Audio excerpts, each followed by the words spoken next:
राज्यातील वाहनांना उच्च सुरक्षा नोंदणी प्लेट म्हणजेच HSRP लावणं अनिवार्य करण्यात आलं आहे।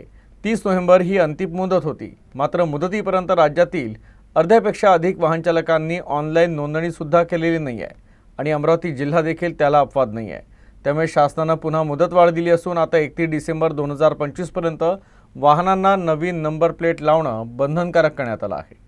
अमरावतीत 1 एप्रिल 2019 पूर्वीची नोंदणीकृत वाहनं 5,61,984 होती। आतापर्यंत 1,56,461 वाहनांच्या वतीनं नंबर प्लेटसाठी नोंदणी म्हणजेच बुकिंग करण्यात आली आहे। त्यापैकी 1,24,525 वाहनांना HSRP नंबर प्लेट बसवण्यात आली आहे। विशेष म्हणजे शासनाने दिलेली मुदतवाढ ही 6वी मुदतवाढ आहे। यापूर्वी वाहनचालकांना 5 वेळा मुदतवाढ देण्यात आली होती।